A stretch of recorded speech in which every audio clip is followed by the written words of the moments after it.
اسمي كريم زين، عندي 32 سنة، طولي 177، وزني 72. اشتغلت حاجات كتيرة، يعني حاجات كويسة قبل كده. آخر حاجات عملتها كان مسلسل الريان، أول حلقتين دور مراد، كنت طالع بحب ريهام عبد الغفور اللي هي كانت عاملة دور بدرية. وبعد كده عملت اللي هو سيت كوم جوز ماما مين الجزء الثاني، عامل فيه 4 حلقات دور طارق.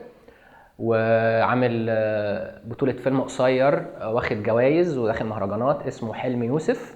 وعامل بطولة فيلم قصير تاني اسمه العناية المركزة. وربنا يسهل واعمل حاجات اكتر من كده ان شاء الله. انا دلوقتي محضر مشهد ارتجال.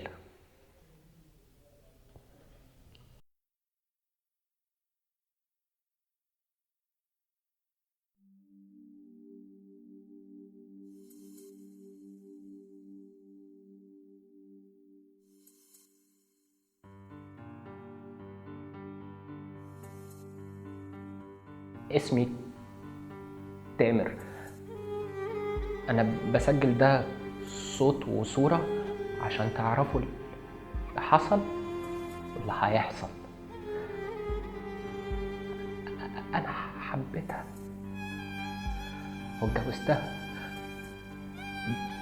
بس هي ما قدرتش. كنت بحاول ارضيها باي طريقة. تقولي نروح المكان ده، لا حاضر. تقولي جيب لي الحاجة دي، اقول لها من عينيا. تقولي اي حاجة، لا ريحها. بس هي ما قدرتش، لدرجة ان هي كانت بتقولي انا خارجة مع اصحابي، وانا زي العبيط اقول لها انجوي. انجوي. ها عبيط. انت تعمل ايه لو مكاني؟ مش عارف. في الاخر طلعت بتخرج مع صاحبي.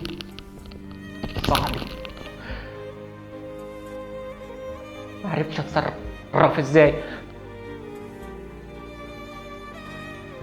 بتبقى قاعدة معايا في البيت وانا عارف ان هي بتخوني، مش قادر اوجهها،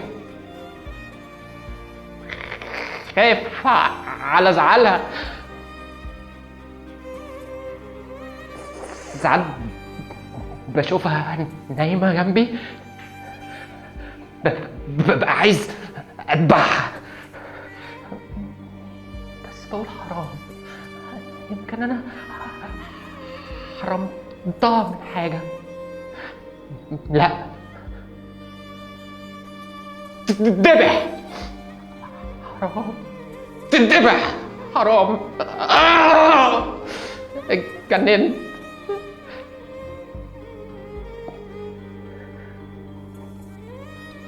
بس انا قررت اتغير.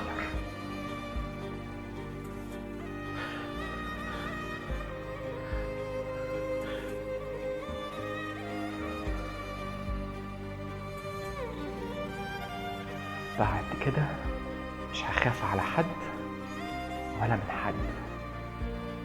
بعد كده مش هخاف على حد ولا من حد. هقتلها واقتله قدام بعض علشان اعذبهم زي ما عذبوني. هذبحهم زي ما ذبحوني. بس وبعد كده عشان تعرفوا اني اتغيرت ومبقتش اخاف زي الاول، هموت نفسي. هموت نفسي.